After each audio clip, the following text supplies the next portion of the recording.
Assalamualaikum warahmatullahi wabarakatuh. Nama saya Siti Lutfiatin Mahmudah, NIM T 2018-1127. Di sini saya akan menjelaskan tentang dalam buku Robert W. Krebs, yang dimana di dalam buku Robert itu terdapat materi bab 4 yang terdapat bahwa materi itu terdapat pengkondisian klasik dan pertobatan.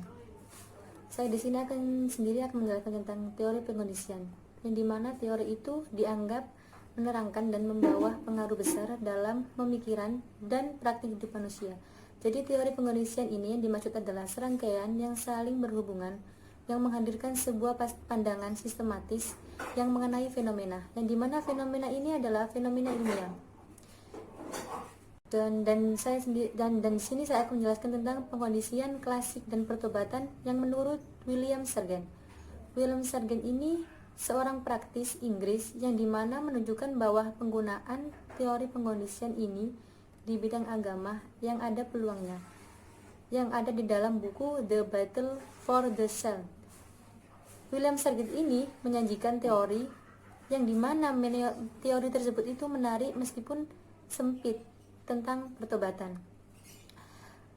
William Sargent yaitu menemukan di dalam buku Robert Krebs, teori Pavlov.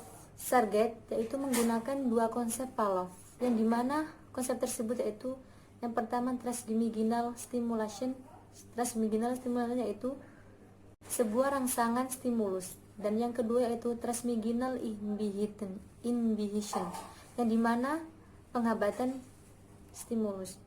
Jadi duanya itu rangsangan transmiginal dan penghambatan transmiginal, yang dimana untuk membahas pertobatan, sehingga di dalam kedua teori tersebut itu disimpulkan bahwa Pavlov itu menemukan sebuah lontaran rangsangan yang berlebih dapat membahayakan sistem neurologis, yang membahayakan sistem neurologis, yang dimana binatang itu dengan menciptakan dan tanggapan yang aneh. Dan di dalam pengkondisian klasik sendiri yaitu merupakan suatu stimulus netral yang dapat memunculkan respon baru setelah dipasangkan dengan stimulus yang biasanya mengikuti respon tersebut. Pengkondisian klasik ini pada umumnya yaitu ditemukan oleh Ivan Pavlov ketika sedang meneliti sebuah eksperimen, yang dimana sebuah eksperimen itu yaitu mengenai sebuah anjing. Pavlov ini meneliti sebuah anjing yaitu mengenai proses produksi air liur anjing. Ia melihat bahwa anjing tersebut itu tidak hanya merespon berdasarkan kebutuhan biologis, yaitu berdasarkan rasa lapar, tetapi juga sebagai hasil dari proses belajar, yang dimana proses belajar itu kemudian disebut sebagai pengkondisian klasik untuk mengubah perilaku individu.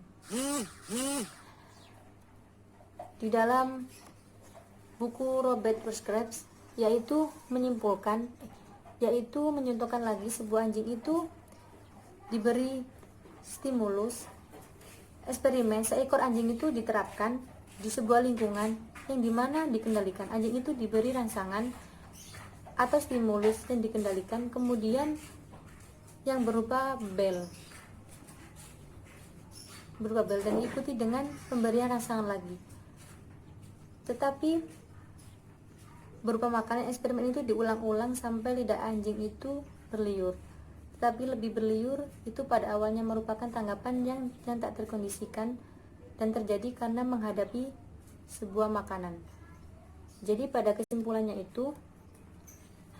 kesimpulan pada materi pengkondisian ini yaitu bisa disimpulkan bahwa didapat dari percobaan ini yang dilakukan oleh Pavlov adalah bahwa tingkah laku itu sebenarnya tidak lain daripada rangkaian refleks yang terjadi setelah adanya proses conditioning, yang dimana refleks tersebut itu yang tadinya dihubungkan dengan rangsangan-rangsangan tak terkondisi, lama kelamaan rangsangan tersebut itu dihubungkan dengan rangsangan yang terkondisi.